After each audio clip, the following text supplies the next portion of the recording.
عادت ہے 100 روپے کماتے ہیں، دن بھر میں 80 روپے پان میں اڑا دیتے ہیں، وہ گھر ترقی کے بجائے تنزلی میں پہنچے گی نہیں تو کیا حال ہوگا؟ بیوی بچے پریشان ہوں گے یا نہیں ہوں گے؟ کیا حال ہوگا؟ اور اس کو پورا کرنے کے لیے ہر جائز ناجائز طریقے کا سہارا لینا پڑے گا۔ 5 سیکنڈ یہاں آپ کو روکا جا رہا ہے۔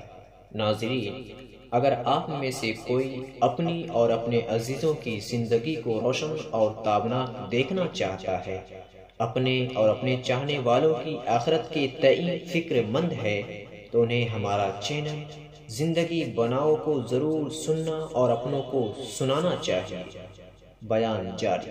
آپ کو معلوم ہونا چاہیے امام ابو حنیفہ رحمۃ اللہ علیہ نے کئی امامت کی، لیکن اس کے باوجود پوری امت کے امام بنے ہوئے ہیں۔ بر صغیر کے اکثری حصے میں انہی کے مسلک کے اوپر عمل کیا جا رہا ہے، اور اپنی کپڑے کی گٹھلی لیتے تھے، گردن پر ڈالتے تھے، چلے جاتے تھے۔ اگر راستے میں کوئی مشائخ مل گیا وہیں سے حدیث حاصل کر لیے، اور حدیث حاصل کرنے کے بعد فقہ کے مسائل کو ترتیب دینے شروع کر دیے۔ فقہ میں اگر کسی نے کما حق اصول اور فروع کو مدون کرایا اور 60,000 مسائل کی استخراج کر کے کتابی شکل میں لکھوایا تو امام اعظم ابو حنیفہ رحمۃ اللہ علیہ کی ذات گرامی، جن کی تقوی اور طہارت کا یہ عالم تھا کہ شہر میں ایک مرتبہ بکری چوری ہو گئی۔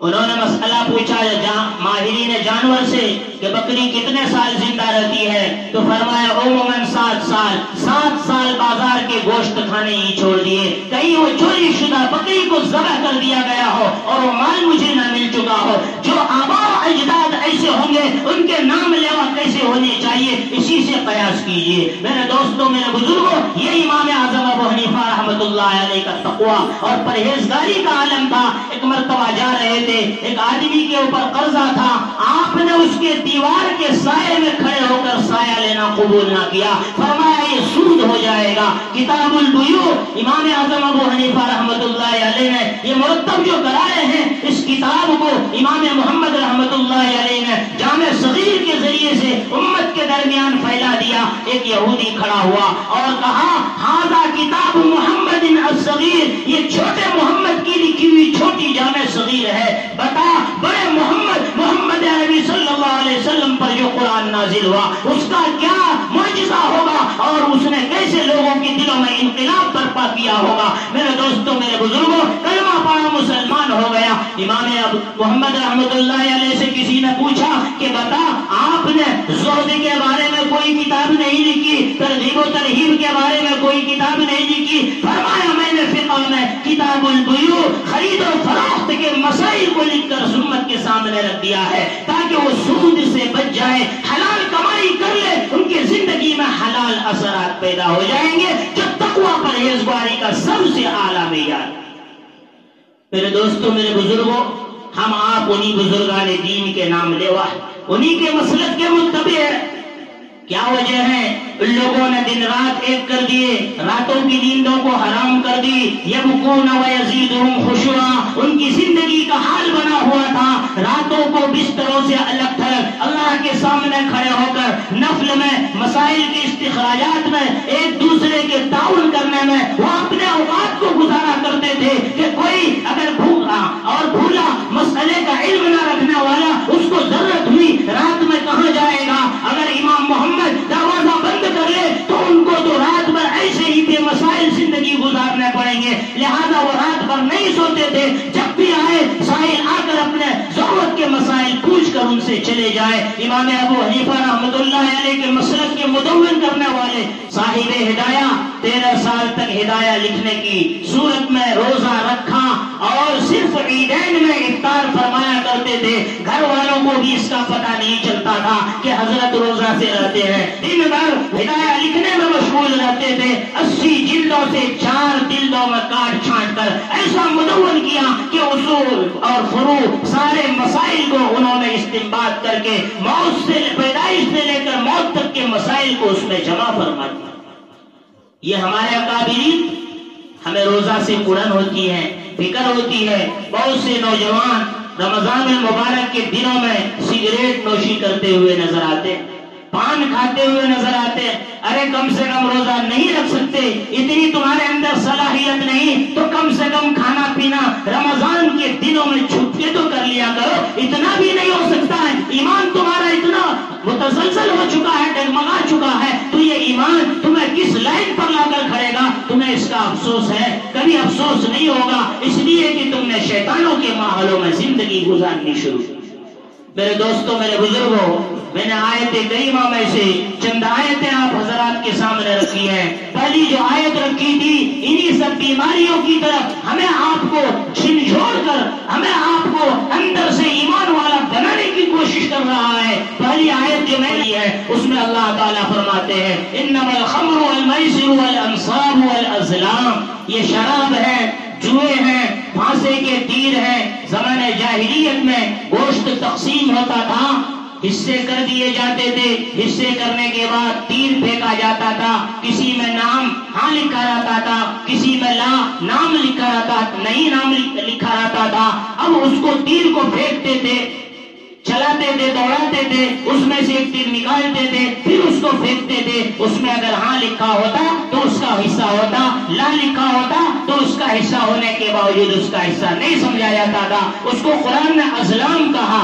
اور انصاب جو بتوں کے نام پر چڑھاوا کر دیا جائے، چاہے وہ بتوں کے نام پر ہو یا مزار کے نام پر ہو یا پہاڑ کے نام پر ہو یا کالی کے نام پر ہو یا سرسوتی کے نام پر ہو، فرمایا نصب یہ تمام کے تمام شیطان کی ناپاکی میں سے ہے، شیطان کی گندگیوں میں سے ہے۔ تم ان سے باز آ جاؤ تاکہ تم کامیاب ہو جاؤ۔ حضرت عمر فاروق نے یہ آیت کریمہ سنی ہے، فوراً کہا فانتہینا، ہم باز آ گئے، ہمارے اکابرین تو باز آ چکے تھے، ہم انہی کے نام لیوا، اپنے آپ کو عمر نام رکھنے والے، اپنے آپ کو ابو بکر نام رکھنے والے، اپنے آپ کو عاشق حسین نام رکھنے والے، کبھی تم نے سوچا تمہارے اکابرین نے دین حق کے لیے ظلم و ستم کے خلاف آواز اٹھانے کی خاطر گردنوں کو اللہ کے لیے جن سے جدا کر دیا، لیکن کبھی جھکنا ظالموں کے سامنے پسند نہ کیا؟ تمہارے نام کی تمہیں برکت یاد ہونی چاہیے، تمہیں اپنے آبا و اجداد اور اسلاف کی قربانیاں یاد ہونی چاہیے، تم اپنے نام کے ذریعے سے بھی مسلمان کے جذبات کو دلوں میں محسوس کرتے رہنا چاہیے تھا۔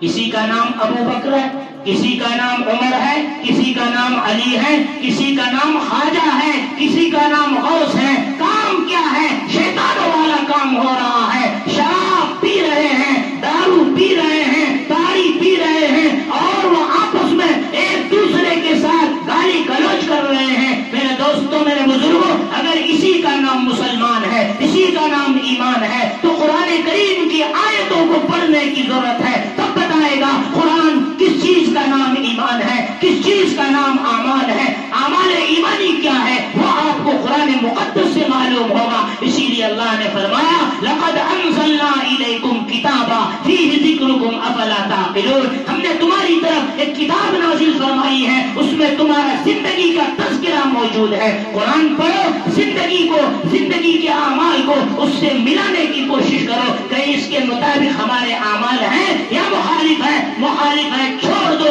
تاکہ اگر موت آ جائے مومن بن کے اس دنیا سے جائیں۔ جو خطبہ نکاح میں آپ سنتے ہیں وَلَا تَمُوتُنَّ إِلَّا وَأَنْتُمْ مُسْلِمُونَ، نکاح تو کر دیا گیا، آدھا ایمان مکمل ہو چکا ہے، آدھے ایمان کے لیے تمہیں محنت کرنی ہے۔ یاد رکھو اس کی برکت سے آدھے پر تمہیں کنٹرول حاصل ہو جائے گا۔ عورتوں کے بارے میں شہوات کے پورا کرنے میں حلال طریقہ اللہ کے نام سے تمہیں مل چکا ہے۔ اب مسلمان بن کے ہی زندگی گزارو، مسلمان بن کے ہی مرو، یہ تمہاری زندگی کا مین مقصد ہونا چاہیے تھا۔ کبھی اس آیت پر بھی غور کرتے؟